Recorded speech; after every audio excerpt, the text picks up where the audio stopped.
Crosby. Vaccaro slammed it home. Garland left wing. Free ball. Perfect. Garland front of the lane. Locked to Mobley. Pow. And Allen blocked the shot at the rim. Pow with the left hand and a foul.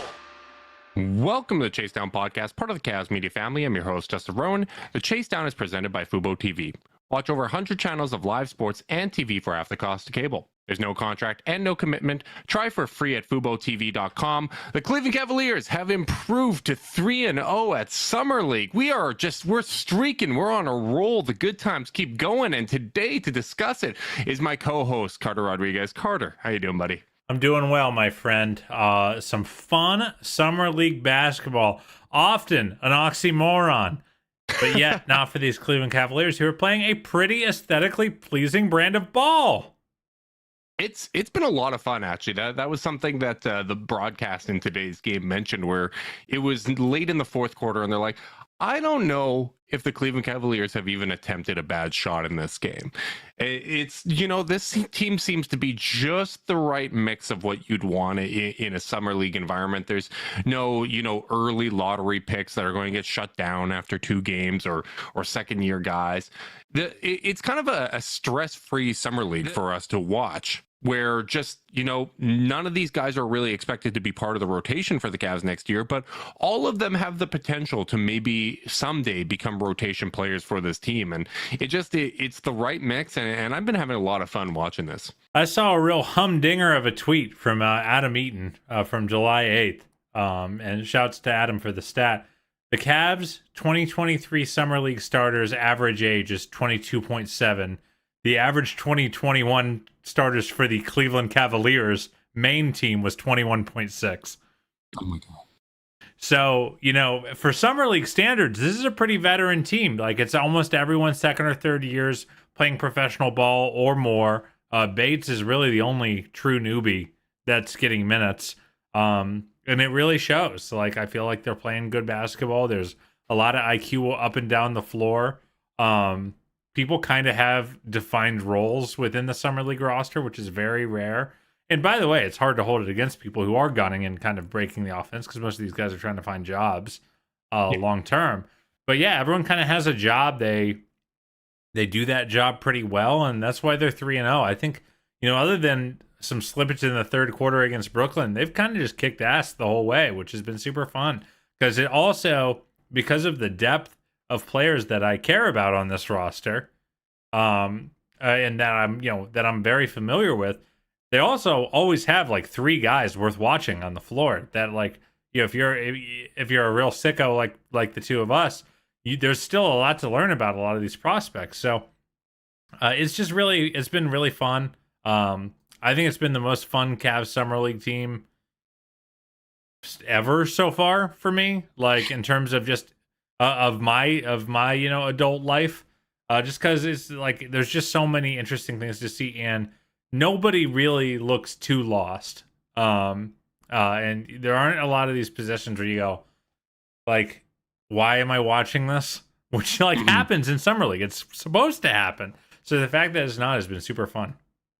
Yeah, and I think when you look at kind of past summer leagues, it's even when we had Evan Mobley there, right? There wasn't really, the point guards to use them. And point that I've made in the past, and I think it's always important to keep in mind, especially as we look at someone like Amani Bates. This is like a week, 2 weeks removed from draft night, right? Like these guys haven't, the newly selected players for all these teams haven't really had a lot of time with the teams, with the coaches, with the training staffs. You're basically just getting a snapshot of where they are as they're entering your organization. And, I remember people freaking out with how Mobley looked in Summer League. We had the Jalen Suggs corners of Cavs Twitter doing victory laps over those takes and whatnot. And you never can take too much one way or another out of Summer League, but I do think it can be instructive in seeing, okay, where are the flashes? What are the things that these guys do well? You saw the overreaction with Victor Wembanyama with his first game, and then just dominant in the second game as well. I think people can skew too far into reacting over every single one of these games, but I'm liking what I'm seeing out of this Cavs team. As you said, there's so many guys to be invested in, even guys on the fringes like Pete Nance. I can't have any real expectation that he's going to stick around with the team, right? But I'm still interested to see how he does, because we like the Nance family on this here podcast, and it's fun to watch him. Sharif Cooper, not a guy that the Cavs necessarily have any kind of team control over, because their two-way spots are spoken for, but still someone.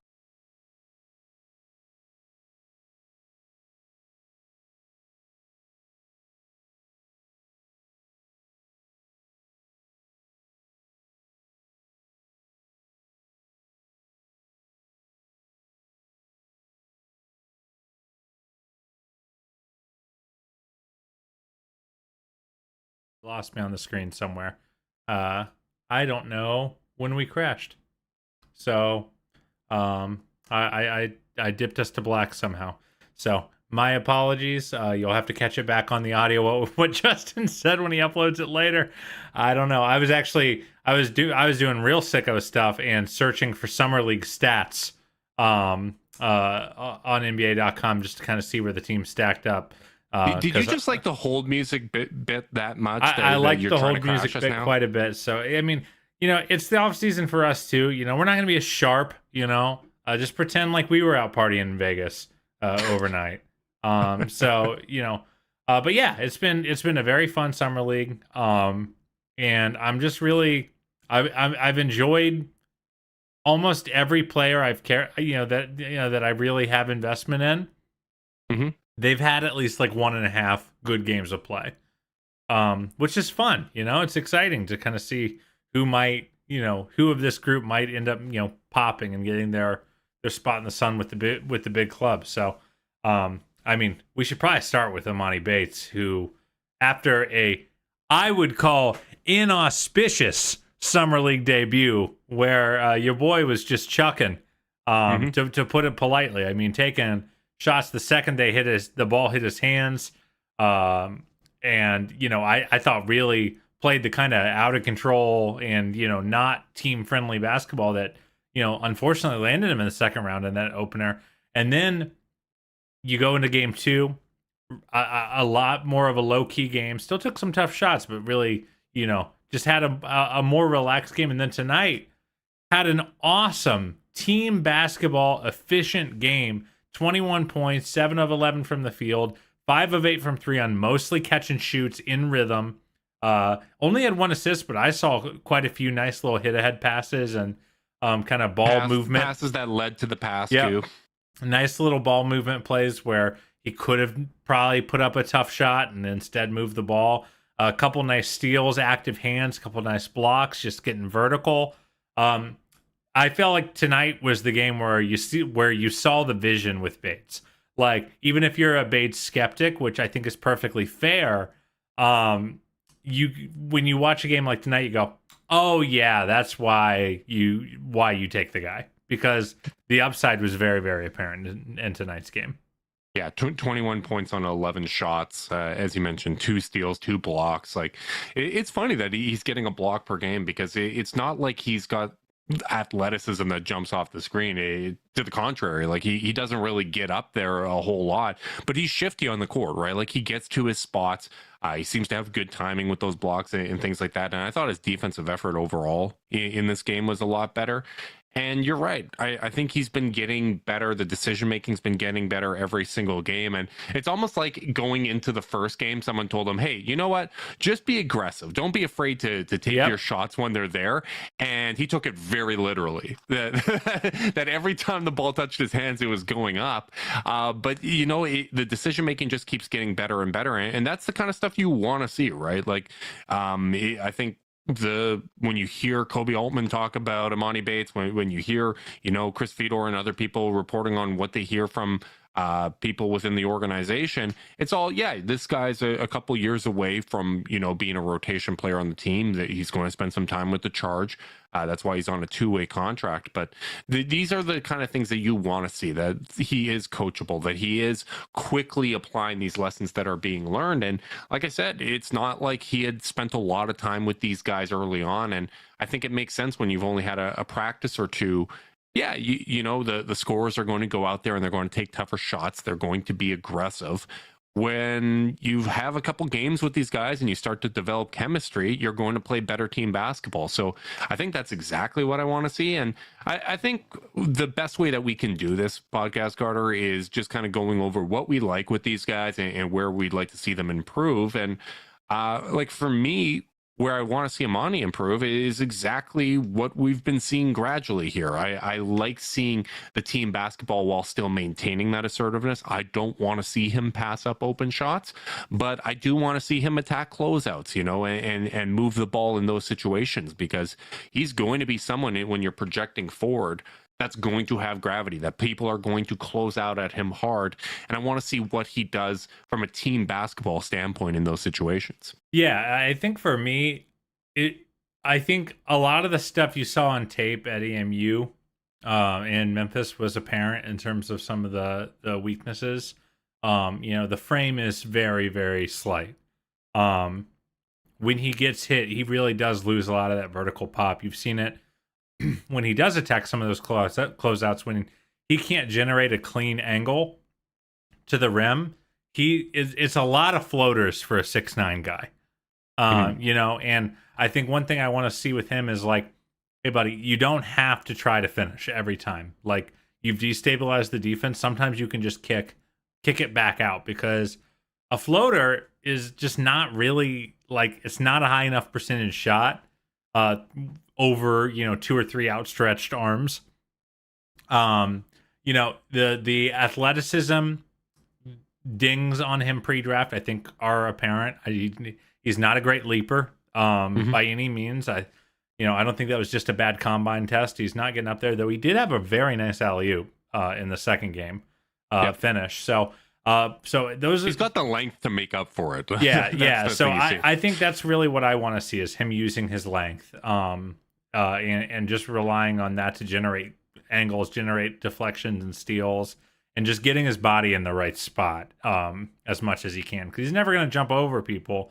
But if he's pulling in transition and hitting nice shots and attacking closeouts and re-kicking the ball out and just kind of keeping that spin cycle going, I think those are the kind of plays that are really going to endear him to his teammates, to the coaching staff, and give him a better chance at minutes. Even if he had shot well in game 1, I wouldn't say it was the best basketball. No, there was some bad, like, I joked about this with you, but it was almost like the shot selection was being made by whoever was passing him the ball, because you knew if you're passing to him and the defender is there, you are going to get a contested shot as the result of that play. If he was wide open, you're going to get a wide open shot, because he was simply just going to shoot every time he caught the ball. And you know what? Like, it almost was like it was a point of emphasis. Like, you know what? Every time you touch it, go take that shot. But you're right. Like,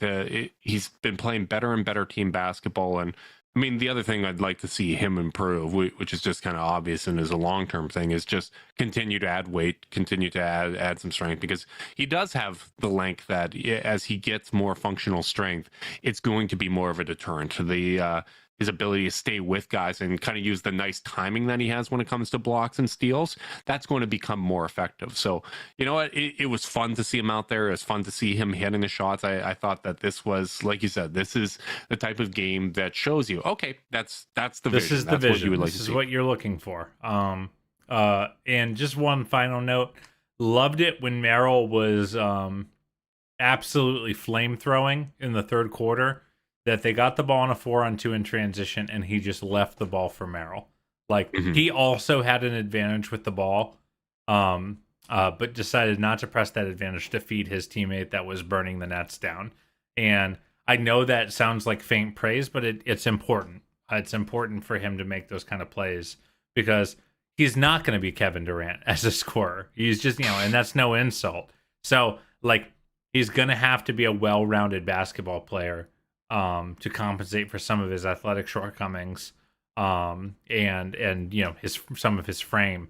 So those kind of plays really matter to me, and I felt like it was important to shout that out because I just thought he played a much more, I think the word I used on Twitter was a much more mature brand of basketball in this game, and it's not just because the shots went in. Yeah. The overall floor game was the type of team basketball that you want to see, and hopefully the type of team basketball that we'll see with the Charge. I mean, one of the things that this summer league is telling me is that I'm going to be tuning in to quite a few Cleveland Charge games this year because it's just kind of fun to see this group, and these are the roster spots that are going to end up mattering a lot in today's NBA. I think it was Josh Lloyd that made this point, and I completely agree with him. I would love to see NBA rosters expand to 25 roster spots and 13 with the NBA, 12 with the G League, and just make it like a proper minor league system. Because I think when you have, and this Cavs summer league team is a great example of this, when you have so many guys that don't have the pressure of playing NBA basketball right now, but you have reasons to be invested in them, it makes for really interesting basketball. And assuming a lot of these guys are going to be on the Charge next year, that gives me legitimate reasons to tune in. Like the second apron is going to be something that teams have a lot of difficulties building around, and finding value deals, drafting and developing becomes more and more important. So I hope we see the prominence of two-way roster spots just continue, and more of those roster spots becoming available to teams. Because I mean, if the Cavs had like 5 two-way spots or even 12 two-way spots where you're filling a G League team, of course guys like Sharif Cooper would get a look in those situations, right? Like Pete Nance might get one of those, right? But when you have Amani Bates, who obviously you see the potential with him, when you have Isaiah Mobley, who looked like the best player on the Charge all of last season and looks a whole lot better than he did at Summer League last year, you can tell the growth he's made, and Craig Porter Jr. Those are all three guys that you look at, and it makes complete sense why they are on two-way roster spots for the Cavs. And before we get to our two-ways, I do want to talk about Sam Merrill, because holy hell, Carter, he shot the living hell out of that ball. Yeah. 8 of 11 from 3 tonight. And it's funny how kind of the pros know who other pros are. Like in the debut, Merrill didn't even have a particularly good game, and Channing Frye just kind of kept on, oh, Merrill, he knows how to play. Like, I think, and that wasn't even a game he shot great in. Yeah, I'm telling you, he didn't have that good of a game. Yeah. But I think that his toughness has shown his. I mean, he's just the difference between him and some other shooters is just bananas in terms of, the angles at which he's taken some of these curl threes, the speed he's getting them off. Really awesome game tonight. I mean, they were face guarding him tonight in this game, so it was super fun to watch. In terms of things that you can kind of see him trying to stretch his game a little bit, especially in that opener, playing a little bit more lead guard, and you saw the cracks. He kind of did the oh, you're bigger and faster than I thought you were going to be. A few of those turnovers where he thought, he threw some soft passes that were very pick-offable. So I don't think that's really his game. I think he is like I've made the we've got a Luke Kennard at home jokes on the pod before. That's a spot where a guy like Kennard, even though he's also a small sharpshooter, really excels. Like Kennard can run the hell out of a pick and roll. I don't think Merrill's there yet.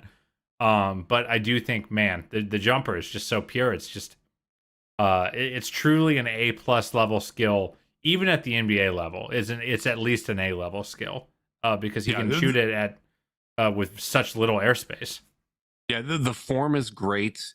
You look at just how solid his base is when he's taking those movement threes. Like the footwork is really, really good in those spots, and it's everything you need to see to make you think, okay, that's something that can translate to the NBA level. Like I'm pretty sure that guy is an NBA level shooter, and you're right. He doesn't really show kind of the secondary playmaking skills that you would like to see, and he's not going to be a guy that stirs the drink if he's out there at the Cavs, right? Like those are things that you maybe ask a guy to do a little bit in summer league to see if they can expand their game. But and obviously it's nice to have that with NBA wings as well. That's one of kind of the selling features of a guy like Max Strus is he is that movement shooter that can, run a pick and roll, that can do some of that playmaking, that stuff that you mentioned with Kennard. And that's going to be, one of those kind of separators between a guy like Sam Merrill and Max Strus. But, having another guy that can go out there and knock down some shots, that moves well, that relocates well, all of that stuff really matters. And you can tell, by the way, that the rest of the roster kind of realizes like that he is a stabilizer for them. Like you can tell his time with the big league club kind of gives him a little extra gravitas in terms of kind of the way the team kind of looks to him. Mm-hmm. And I don't think it's a coincidence that as they get more comfortable playing with each other, he starts to look better and better, right? Because he is someone that relocates so well and finds those passing lanes. And like you said, guys recognize, okay, well, there's, a pro out there. There's a guy that we can find, and he can take advantage of these looks. So I like what I'm seeing out of Sam Merrill. Again, I don't think a lot of what he's doing with this G League or with this summer league team is going to be informative, because let's be honest, like G League is a higher level of competition than we're seeing here in summer league, and the context of what he's going to be doing when he does play with the Cavs is totally different than what he's doing here. But you just want to see him knock down the shots, and that's exactly what he's doing. Or I'd like to see him improve. I think it's exactly what you said, Carter. I think, just kind of those secondary skills, finding ways to add value. It was nice to see him have, solid rebounding games and do other things out there, because obviously when it comes to rebounding, that's something that we're going to remain sensitive about it until we see it's not a team issue for the Cavs. I agree, buddy. Should we talk next about Isaiah? Because I think he's had an interesting summer league in the sense that I think he's looked a lot better than he looked at last year's summer league. The free throw drawing has been a real asset. I think he had like 14 free throw attempts in the second game. He's 6th in summer league so far in free throw attempts per game. I've decided they're all honest too. Well, they really mostly have been. He's doing a lot of up faking and getting into people's chests, and only making 63% of them, which is a little rough. But the playmaking really feels strong. He's averaging 5 assists playing power forward. I think that the floor game has been good. He's had a couple, it's so clear that he's kind of a guy where it's like, if you catch the ball with advantage, you're good, or if you catch the ball in the high post on the elbow, you're good. Everywhere else, it's a bit of an adventure. Like I don't really want him ISO posts from the block. Like it just hasn't looked good. I don't think that's his skill set ultimately. Mm-hmm. But when he is at the high post, it's looked really, really good. And he's kind of acted as a hub for the team. Travers has gotten a few good looks from him. Porter Jr. has gotten a few good looks from him, cutting to the hoop, and he even hit Porter Jr. in game 2 on a running the break and had a really nice left hand bounce pass to him. So the playmaking stuff is there, and like you can see that is a lot more under control. Last year summer league, it was like he was like playmaking without a cause. Like it was just chaos playmaking, and it didn't really work. You could see that he had vision, but he wasn't able to execute it. I think he's figured that part out. What have you seen from our boy? Yeah, I agree with you. I think some of the post-ups and longer possessions where he has the ball in his hands, that's where I would like to see him improve. Like I'd like to see, 2-3 seconds and then you're giving the ball up, because I think realistically that's how he's going to be helpful at the NBA level if these skills do translate. I do think he looks a lot stronger. He looks more explosive than he did last year at Summer League. I think that's part of why he's drawing contact so well, is he's going really strong to the basket. And, obviously that's something we keep an eye on. We were like, okay, well, how can a Mobley add weight, and how does it help their ability to draw fouls? And you can see he's really getting that physical maturity. I agree with your assessment of his playmaking.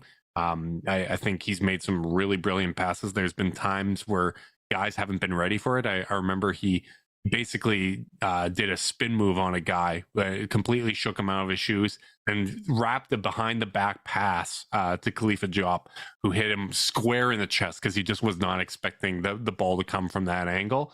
But I do think where I'd like to see him continue to grow is that quicker decision making, because that's what's going to be asked of him at the NBA level. I don't think he's going to be able to back down and kind of do those slower post moves on guys.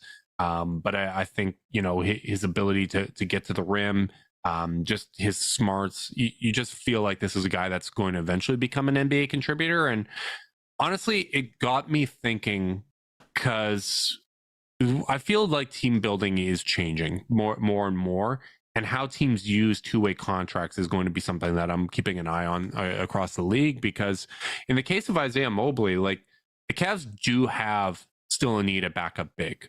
Since we last podcasted, the Cavs did complete a trade for Damian Jones, who we can get into a little more depth later on. So that gives them some depth at center. But, you can never have too many bigs. And obviously Isaiah Mobley's eligibility as that has been something we've talked about in the past. And to me, it's going to be curious to see when the Cavs do decide to try to give him a look, because if you think Isaiah Mobley might be able to give you spot minutes as a backup big on the Cavs, you basically have a decision to make. And that decision is he going to be part of the playoff rotation potentially? Because if you don't think he would be, you can kind of still have him on a two. Yeah, you can have him on that two-way contract and give him minutes similar to Diakite and not start the clock on his rookie scale deal, because the timing of all of this stuff really matters. This is something that's more, you see more and more in the NHL, MLB, and leagues with true minor league systems of trying to figure out when you want to time that rookie eligibility. And it will be interesting to see if the Cavs, maybe they like someone that isn't within their system and they want to clear up a two-way spot, so they give Mobley that contract.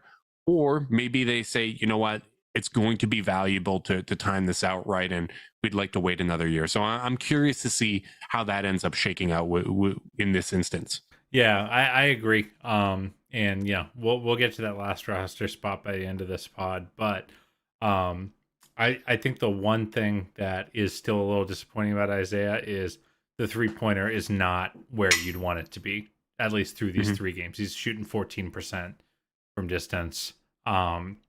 And I do think at the G League and Summer League level, perfectly fine. The NBA level, you really need to be able to hit that. You need to be a reliable, at least maybe from the corners.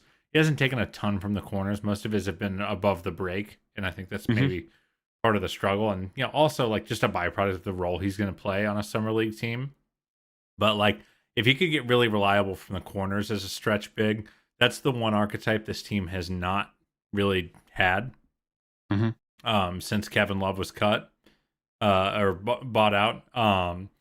So like, I think like that is a really good road for him, because the athleticism is not elite.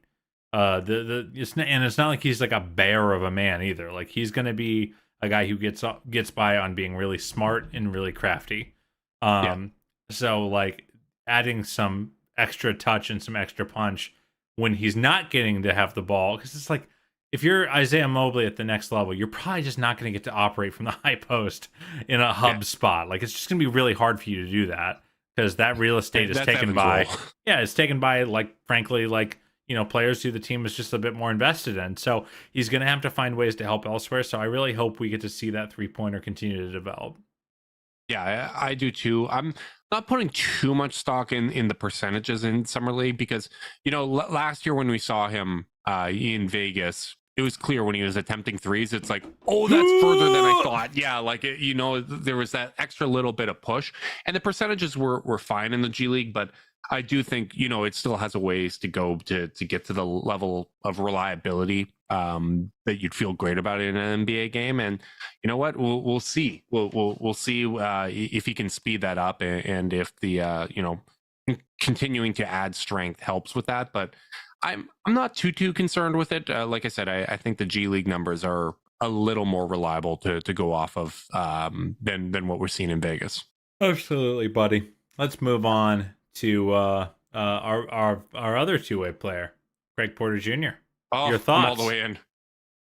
I'm all the way in, Carter. Like, I've enjoyed Craig Porter Jr. in Summer League probably more than anybody else in this. And like, to me, this is just one of the most fun stories. And this guy is going out there and he's pulling down a ton of rebounds, which is a lot of fun. He's coming in off the bench, and every time he comes in off the bench, you just feel his presence. He had another 7 rebounds this game. I think he's had either 7 or 6 in every single one of these games, playing about 20 minutes per game. He had 7 in game 1. He had 6 in game 2, and he had another 7 tonight. Yeah, 7 tonight with 6 assists, got another steal, no blocks, but he had a massive block against Toronto. Like, he just does all of kind of the little things, the box score, stuffing that you'd like to see. And our buddy Adam Spinello had a tweet tonight about just how much fun he was having watching the Cavs' young talent in Summer League, and just kind of impressed by the collection of guys they have. And, Craig Porter Jr., someone that is just an absolute, hound on the defensive end. He's going out there making guys feel his presence at all times, runs a good pick and roll, makes nice passes, gets rebounds, gets blocks, gets steals, gets assists, finishes well. I think his handle's a little better than I expected. He's been a lot of fun. And my big note of where I'd like to see him improve is I'd like to see him take a pull-up 3 a little more. Or catch and shoot 3 a little more. He's too hesitant on those right now. Yeah, he's passed those up, and the pull-up in particular, just running the pick and roll, because guys are going under in a lot of those situations, and it just feels like he's leaving a lot of space there. And, you can tell he's driving with the intent to find other guys to make a play for teammates, and that's something we've certainly seen a lot with Darius and other Cavs guards in the past. But I'd like to see him develop that skill. I would like to see him become a little more confident, because he's really got the whole package. And if he starts pulling from 3 and keeping defenses honest in those situations, I think it's just going to really benefit his game. Well, a big thing, especially when you're a guy of Porter Jr.'s size and, profile, a big part of the transition to going to the next level is you have to change your shot diet a little bit. And some of your old reliables, they just got to go away, Like, he really loves that kind of burrowing post-up mid-ranger. And, like, against NBA players, that's going to be a really hard shot, Mm-hmm. Like, you're not going against, Wichita State in conference opponents taking that shot. You're going to be against players who are 2 to 3 inches taller than you, with arms as longer than yours, that can jump as high as you. A lot of the time. So, like, even though those shots are going in right now, and that's clearly, like, you could even see those shots on the limited highlight tapes we had to watch after the Cavs picked him up. But, like, you want to see him start migrating his shot diet into what it's going to have to be at the next level, which, like, the finishing at the rim, I think that stuff's next level. Like, he has such vertical pop attacking the rim that he can generate really clean angles for himself, even though he's not a crazy tall or long player at the point guard position. But, like, and sorry to cut you off, but the thing that's impressive about it too is he's finishing, and, like, he's on balance in those situations, and he's getting second bounces, right? Like, he will rebound his own offensive, like, his own miss, because very good athlete.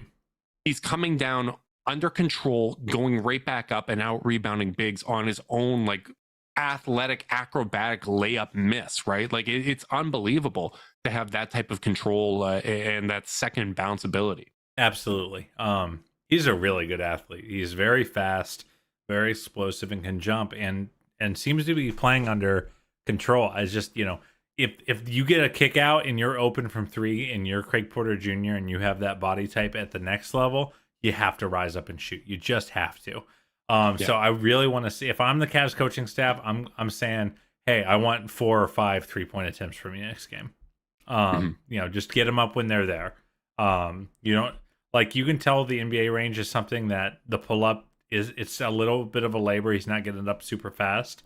But in terms of the catch and shoot, I think the opportunities have been there, and he's kind of passing them up. But everything else, I've really, really loved so far.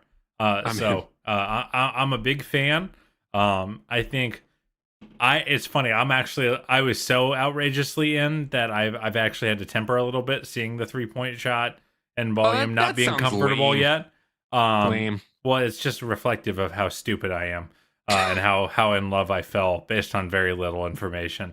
So that's a big thing I want to see if he wants to earn minutes on the big league side of things. But overall, been very impressed with him in Summer League. And, man, how nice is it to have 2 real point guards?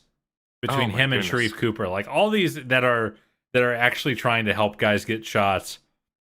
All these other summer league teams can weep because we've got the two of the best playmakers in summer league right now. And it's just really nice. Like guys are getting set up for shots. They're able to run double pin downs for Sam Merrill. He's getting the ball on time and on target. Isaiah Mobley is getting switches and catching with advantage. Khalifa Diop is able to run the floor and finish at the rim.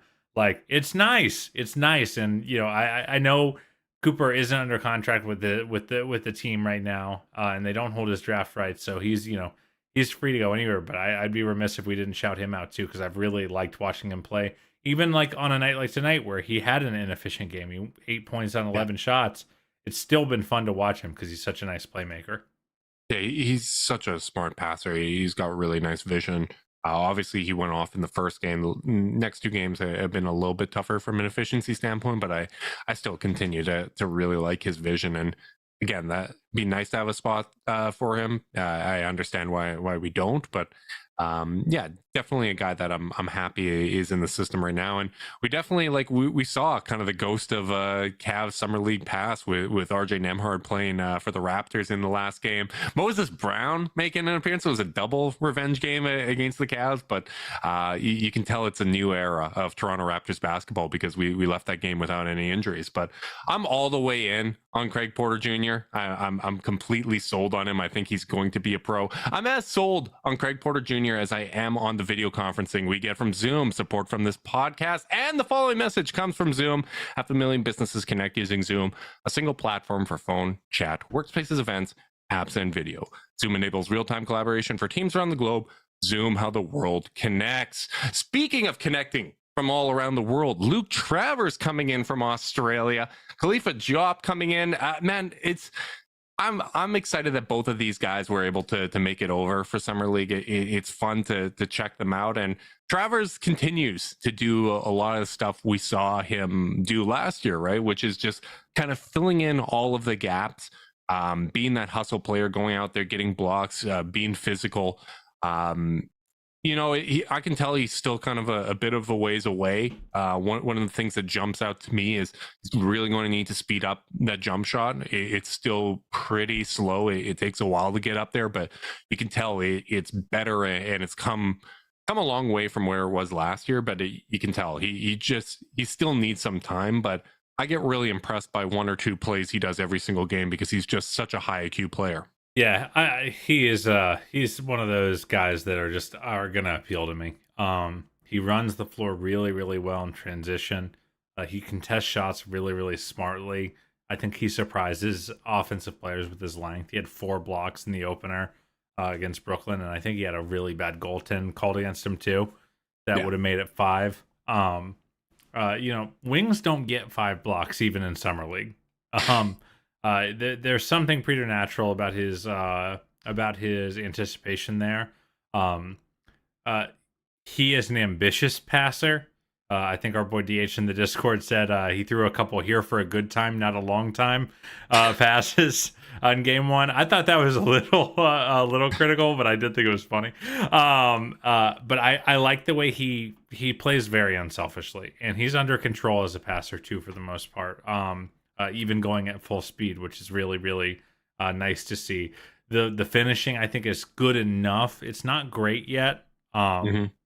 He still throws up a few. He had a couple, no chancer floaters in tonight's game. But when he does have a nice angle and attacks with advantage, he typically can get to his strong hand and get it up off the square. I really just like his game. I mean, obviously the 3-point jumper is really it just kind of feels like it's going to be the swing skill for him. Like he hit a 3 against Brooklyn, and Brooklyn clearly was his best game. He had 13 points, 6 boards, and 4 blocks, and 1 assist, 1 steal. And then he's been a lot quieter since. Only 3 points against the Raptors, and then 4 points tonight. So he hasn't splashed the way I kind of hoped he would after that first game, where I was like. The first thing I'm like, are we sure he's not ready? And then I'm getting a little more sure he's not ready to come over, especially with the limited roster spots the Cavs are going to have, and with no 2 ways available. But, ultimately, I do feel like there's growth there. And he's just, I don't know. I have a soft spot for players like that. And I just love the way, he, much like I love that Craig Porter blocks shots for his position, I love the way Travers challenges both in the half court and in transition and takes away easy buckets. Yeah, on kind of the negative side or where we like to see him improve, or one of the things that definitely jumps out is he doesn't have the quickest first step.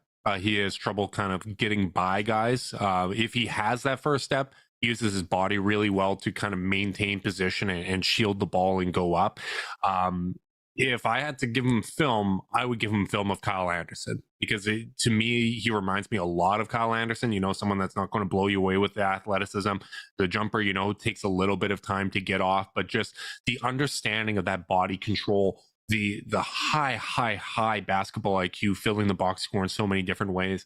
That's kind of the archetype that I see Luke Travers in, is that Kyle Anderson type wing that can go out there, make an impact, play, 3-4, just because of their strength and timing when it comes to things like rebounds. So I really like what I'm seeing from him. This is, again, one of those kind of nice things that he's able to go over to NBL, a really good basketball league against really physical players. Like, if you watch those games, it's a real fun physical type of basketball. It's a great league. So I think he's going to continue to benefit from the experience there, and he's with a team that has kind of that mentality. We're going to develop guys, we're going to get people ready for the pros, and I'm excited to see where he is another year from now, and we can make an assessment, right, of, again, maybe he does get one of those two-way spots and become someone that gets spot minutes with the club, and you wait to give him that rookie contract. That's another one of those situations where the timing is going to become really important. But it's nice to see that there has been growth from him, right? That he is a more confident shooter, that he is moving around well out there. The form on the jumper looks a little bit better. Still getting a hand a little too under the ball, but miles and miles better than where he was last year. Absolutely, buddy. Khalifa Diop. He big. Big dude. He big. Big. I think the only person bigger than him at Summer League is Kenny Lofton Jr., but he is so much An fun. Absolute bear of a man. I love his game. Yeah, he's cool. Like the most fun to watch. He's just such a high IQ player. But Job, like, he moves around well out there for a big man. I think sometimes you see him struggle catching in traffic, but he does seem to have nice finishing touch. And I've also been impressed by, when he is in the post and the pressure comes, he seems to recognize that well and kick it out to the corners for shooters. That's a nice skill set to have, right? A big man that sets great screens, that rolls to the basket hard, that's able to kind of recognize those opportunities. That's what you want from kind of a big or a backup big in the NBA. And I understand he's going to the EuroLeague next year, which will be another kind of step up from a competition standpoint. I understand he does have a little bit of trouble with fouls when he's playing overseas, and you can never really tell when it comes to Summer League of, okay, are guys playing this way because they know they have 10 fouls, or is some of this, being maybe a bit of a step slow? But I see the vision with him. When you have someone that size that moves that well, that kind of shows some of those basketball smarts, you can see a world where this guy is a backup center at some point. Yeah, I mean, obviously the size jumps at you right away. It's an NBA frame. It's an NBA. He's got NBA strength. Seems to have NBA leaping ability. I think you're right to note that the hands have been a little rough. Any isolation post ups have been no. Mm-hmm. Just not his game. He's clearly a straight line pick and roll dive type of player right now. I think in terms of kind of what I want to see from him is get a little bendier. He's a little straight up and down. Like, I feel like he really flashes his athleticism when he's in straight lines right now. Mm-hmm. When it's a straight line dive or a transition play, or he is able just to go straight up and meet someone at the rim. When he has to kind of cover a little more ground laterally, I think he's a little stiff. He's a little upright right now. And that's kind of what I want to see him continue to work on, because I think he's got the athleticism to be really, really dominant. But you're seeing a lot of those fouls where he's getting over late because he either didn't anticipate in time or he took a bad angle to a challenge. I think he had a couple fouls on Lofton today where he was in perfect. If he had just gone up at the right angle, he would have been perfectly fine, but instead decked the guy.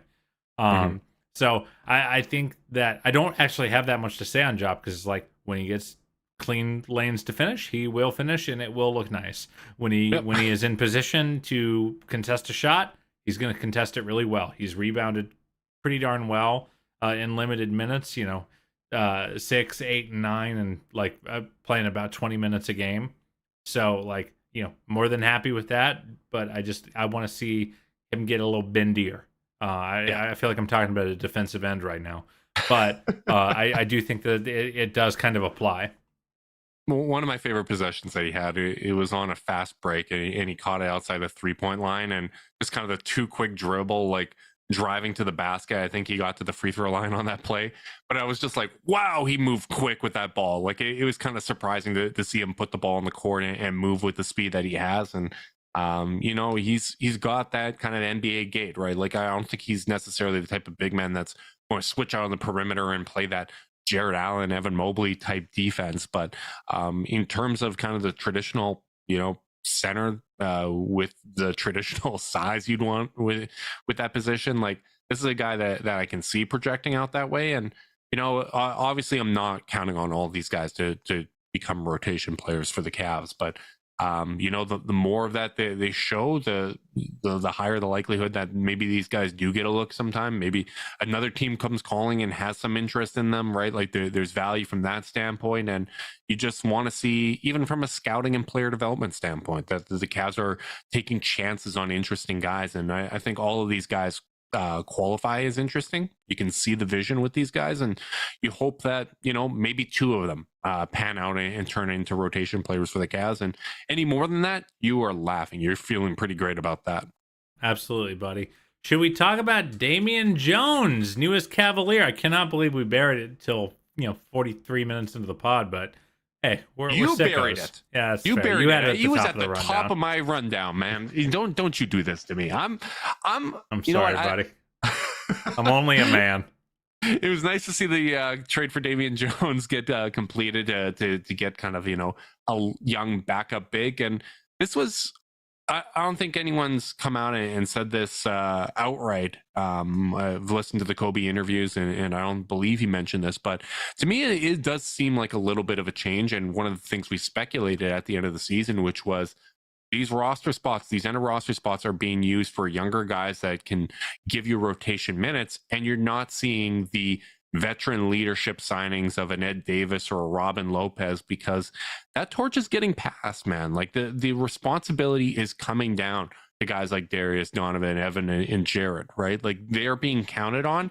And now it's, all right, we're getting you functional rotation players that can go out there and give us minutes and help in other ways.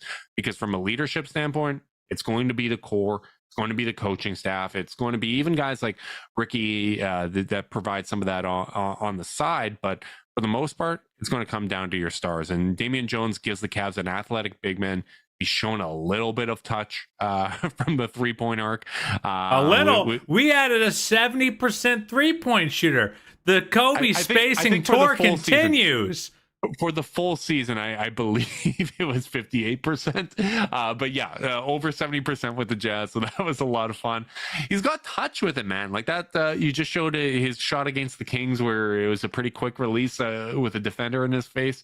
That's nice to see, man. Like this is, I don't think he's going to be playing a whole lot. I think it's going to be primarily Jared and Evan. Jevin. That's their Hollywood relationship name. That's how Cavs fans always refer to them as Jevin, but I think they're going to kind of hold it down. But this is a guy that I feel decent about if we need to give him some minutes in the regular season. I am gonna play a little uninformed speculation game and suggest that Damian Jones must have a fan in the Cavs front office, because this was an interesting move. Like they didn't sign this guy as a free agent. They called up Utah and said, seems like you got some. And again, to be clear, I'm role playing a scenario that did not happen. Thank you. But they called up Utah and said, "You got too many players. How about we take old Damian off your hands?" So like that level of intentionality that early in free agency, I think it was on day 2 that it was reported. First reported. That tells me that this isn't just a minutes eater, or just a guy that they are like, well, maybe he can play a little bit. I think they must have surveyed, just kind of reasoning through it. They must have surveyed the big man landscape and decided this is the guy they actually really like, because they committed to him early. And with guys like Mo Bamba still on the board, who ended up taking a very small deal to go to Philly, with guys with a little bit more pedigree on the board. So I think that I would surmise that someone likes him, or at least I that's my guess, and really kind of hard sold, because it's kind of a bold move, in my opinion, to go pick this guy up this early. Like, you don't normally go, we got to get our fourth big on day 2. But the Cavs did that with Ty Jerome, who we know they really like. So I'm going to I'm going to kind of presume that they maybe liked Damian the same way. They're like, this guy is someone we actually really want to get on the team. I don't know if it's the kind of nascent jumper. He certainly is a different kind of archetype than any of the backup bigs they've had on the roster in like 3 years, since JaVale, probably, in terms of being a vertical rim threat. And a true athlete. I think his minutes with Evan are going to feel very natural if he does ever play with Evan. And on the nights where Evan or Jarrett can't play, I do think he's going to be a solid minutes eater. I won't pretend to be the world's biggest Damian Jones expert, but like if he can hit a few corner threes, that'd be super duper fun. And otherwise, if he can just rim run and rebound and block a shot or two, like. Yeah. The nice thing about available for lobs. Yeah, the nice thing about what this Cavs team offers is kind of like big man paradise if you're an athletic rim roller, because you got 2 guards that are going to suck up a ton of attention on pick and rolls. So you're going to have a lot of free runs at the rim. And then defensively, you're often going to have a chance to play with a guy like Evan Mobley, who is like the best tag team partner in the world in the front court. So I think if Jones is going to hit anywhere, like, and earn a long-term home, because much like Ty Jerome, he's bounced around quite a bit. I think those guys are, even though they're obviously archetypically, they couldn't be more different. I think in a lot of ways they kind of have the same story for the Cavs, and where they are in their careers. And like, much like I said, how Ty Jerome like might be a guy that could stick around like 2-3 years with the team in a way that I didn't really think Howell Neto would. I kind of feel the same way about Jones, where it's like, hey, like Robin Lopez was probably never going to be here more than a year, no matter how well it worked or how well it didn't work. Whereas like Jones, I think, is a guy who's like, can I have some stability? Can I carve out a home where I'm sticking around for a couple years? So I like the direction they're going in, because if either of these guys hits, and so much of basketball is about the situation you're in. If either of them find themselves very well suited for the situation, then the Cavs have found someone that, they can keep around for a while. I think he did a really good job connecting the dots on this one. It all makes a lot of sense. He covered the bases, and it's nice that the Cavs also have a lot of kind of secondary playmaking that is specifically good pick and roll and playmaking that could utilize a guy like Damian Jones, right? Like Karis LeVert has that skill set. Max Strus is able to, run a good pick and roll and be a confident ball handler in those situations. Ricky Rubio, Ty Jerome. You might even see a little bit of that big to big passing with Evan Mobley running some of that, like he did with Lowry, right? It's going to be exciting to see the ways that they can use them. But like I said, this is nice that we're now getting further into the rotation, further into the lineup, a guy that isn't necessarily going to be part of the regular rotation, but we wouldn't be upset if we saw him in it. The minutes will be interesting. There's something there. There's something that you could build off of even beyond this next season, and that's really good to see. And well, can I say this? I'm just glad that when Evan or Jarrett sits, Dean Wade isn't our backup center. Yeah. Like if one of those guys are banged up for 5-10 games, then like the Cavs just had so little optionality because by the time they cut, even with Kevin, when it was clear Robin wasn't wasn't able to give you consistent, regular season minutes anymore. It was like, well, I guess we're just going to be crazy small the rest of the season. And I think Jones gives you some insurance there to get you through some rough stretches in February. I do expect there will be stretches where Jones is playing 20, 25 minutes a game, even if he's not in the regular rotations, because that's just how the NBA season works these days. Yeah, totally agree. I thought your point about how early into free agency this occurred is definitely something that I think is meaneful. It was interesting. I just don't feel like you go out of your way to trade for someone like if he's just a guy, just an end of rotation. Well, we got to sign someone. We might as well sign. No, they had to make a call. They had to make several calls probably to get this one done, and that's that is a degree of intentionality that I think shows something. A trade with the Jazz. I think there might just be an ongoing Zoom call. Do you think they have one of those? Do you think they have one of those like lines that the president has, where they just pick up the phone and Russia's on the other line? Like it doesn't even ring. Justin Zanuck is just like it's just a live wire at all times. Yeah. Zanuck, he picked it up. This is their just checking the math. Their 47th deal with the Jazz front office. He picked up the phone and literally said, "Damian Jones." They're just on the same page. They knew exactly where this was going. Best of friends. I was listening to Chris Fedor's podcast, just kind of getting an idea of kind of the reporting around the team and whatnot, and it was funny. He even mentioned maybe Niang might get some minutes at backup 5 in some lineups. I don't see it, but all right. There's options, baby. There's options. You can go Dean Wade, maybe Niang in some really small ball lineups. We'll see. That would certainly be a lot of spacing. But one of the things he did mention is that the Cavs are probably going to wait a little bit when it comes to the final roster spots. Maybe only use one of those to kind of stay below that luxury tax line. But the kind of strategy he was thinking about was they might wait until this mid-level money dries up, because there are free agents that probably have a mid-level exception in mind, or at least the majority of one in mind. And if that money dries up, they may be looking for kind of a 1-year prove-it deal on a good team that'll put them in a good light, maybe change their perception a little bit. And he said that his impression is that it doesn't matter what the position is, that it would be kind of best talent available in that spot. And which I agree with. Yeah, I do too, right? Like maybe you do bring in another big man. Like you look, Bismack Biyombo's on the market, Myers Leonard's on the market, Yurt 7, someone that I actually really like as a prospect, Jang. There's a lot of players still. A longtime member of the Gorgie Jang fan club over here, though. It seems like he's getting near the end as well. Yeah, it's coming to a close for him. But some of the Hernan Gomez. Oubre, Ayo, DeSumo, which it's surprising to me that guy's not signed anywhere. Is he restricted?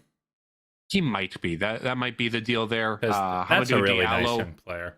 Yeah, Markieff Morris, Kevin Knox, TJ Warren, Juan Toscano Anderson, Will Barton, Terrence Ross, Michael Carter Williams. Like there's a lot of names out there, and whether it's a guard, whether it's a wing, whether it's a big man, added depth and functional rotation players. I think all of these guys would at least be that. You've got a smirk on your face. I'm wondering your boy cannot resist the temptation of a TJ Warren. Are you sure you got anything left? Tour. If it's someone that's got a good career 3-point percentage, or at least an interesting one, I'm in on it. I'm in on it. If it's a big man like a Myers Leonard or a Bismack Biyombo, that stretch would make 5 is super interesting to me. So Leonard has some appeal there, as is Jang. Because again, Lillard 7. Yeah. That's a little more speculative than those guys. Yeah, even Jang's pretty speculative. But yeah, I'm interested in a stretch 5 archetypically, especially with one of these end of roster guys, because I want to see if that's a position that's worth investing in long term, maybe at a higher level. Mm-hmm. You're looking at I was looking at next year's free agency class because I'm a moron. and have no way to spend my time. But a guy like Kelly Olynyk, who I know Cavs fans are not super fond of, given the Kevin Love incident, but he's hitting the free agency market. So it's like watching, like, how much can Evan insulate a shooting 5 that's maybe not super quick-footed? Like, those are interesting questions that maybe you can answer in miniature with that final roster spot that they end up signing for this year. But pretty much whoever they sign, I just kind of hope it's a swing of some sort. It's like some kind of interesting like choice, because otherwise, because I think their core roster is in pretty good shape, and like at this point, like, I feel pretty ready to go to war with these guys. So it's like, let's try to sign someone who either we can get sneaky value extracted, or learn something about our roster with. Yeah, I don't need it to be sneaky interesting or anything like that. If it's a guy like Biyombo, that's just, if we need him, we feel good about putting him on the court. I like a security blanket. It'd be nice to throw him at Embiid every now and again. Yeah, I like feeling comfortable, Carter. I like feeling warm and cozy. So my risk adverse self would be okay with a signing like that, and I would be fine with it. I just would want. I love some drama. Yeah, and if it's an interesting swing with some upside, that I will talk myself into that upside, because that's just the way I roll. Carter, before we wrap this thing up, in-season tournament dropped. Still, figuring out all the details, but the Cavs are in a group with the Philadelphia 76ers, Atlanta Hawks, Indiana Pacers, and Detroit Pistons. I started caring immediately about this as soon as I saw we're in a group with the Sixers and Hawks, because I want to beat them. I thought it was interesting. So the Cavs are the 2 seed in this group. It's a wild draw. My understanding is that the groups will change every single year, but the Cavs had the second best record of that group. So they are the 2 seed, which means they get home games against the 3 and 5 seeds within the group, and road games against the 1 and 4. So that means we play both Philadelphia and Indiana on the road, and we host Atlanta and Detroit. I guess semifinals are going to be to be determined games. Those will still count as regular season. The games I talked about before will still count as regular season. The semifinals will be played in Vegas, and you only have the potential for 1 extra game with this tournament. Carter, your thoughts? I'm excited for in-season tournament. I think the league has worked really, really hard to try to just like let this kind of blend in with the regular season. So if you're into it, you have fun. If you're not into it, you don't really have to notice until they get to the last 2 games. I think my dream outcome for the tournament would still have been just a standalone single elim tournament that, and they found some way to give it some stakes. And even if they didn't, I wouldn't have cared, because tournament basketball is fun as hell. But yeah, I'm excited. It'll be a good time. And it's always fun to root against the Hawks and Sixers, obviously, but it is. I'm also excited to see sports radio use this as fodder. Like, they made an all-in trade, not even talking specifically about the Cavs, but, they made an all-in trade. They won an NBA Cup, but they only made it to 2 NBA Finals. Was the trade worth it? Like, it just gives you that one other angle. We'll see if Steph Curry ever wins a MVP for the NBA Cup. If only. There's just all these angles for slander, but as much as Michael Jordan never won. Yeah. What does that tell you about him? Makes you wonder. As much as I love slander, I also love to hear about the things you love, Justin. And I need 60 seconds to see Bears. Oh, baby. All right. Let's go. Ready, set, go. Only 1 game for my beloved Sea Bears since we last recorded, Carter, but it was an important one as Winnipeg was at risk of suffering their first losing streak in franchise history. They took on the Edmonton Stingers, which you may remember gave them a thorough beatdown in Winnipeg earlier this season. Forget? Yeah, who could forget that? Game came down to the wire, as so many CEBL games often do, but ultimately Winnipeg was able to survive a 7 of 18 shooting night from Teddy Allen to come away with a 99-95 victory. Winnipegger Simon Hildebrand contributed a season-high 19 points off the bench, including 5 of 8 from deep, and Jelani Watson-Gale led all scorers with 22 points. Despite having an off night, Teddy Buckets put Edmonton away with a target score game winner. I know what you're thinking, Carter. Where's my Cavs connections? Unfortunately, Edmonton was out without Chandler Vaudrin in this game as he was away with the Dallas Mavericks in Summer League. Winnipeg still lead the Western Conference, up 2 games on the Calgary Surge. Oh, I recognized I was going too slow at the start. I pulled it out. I got it in time. You love to see it. I'm really proud of you, buddy. You nailed it.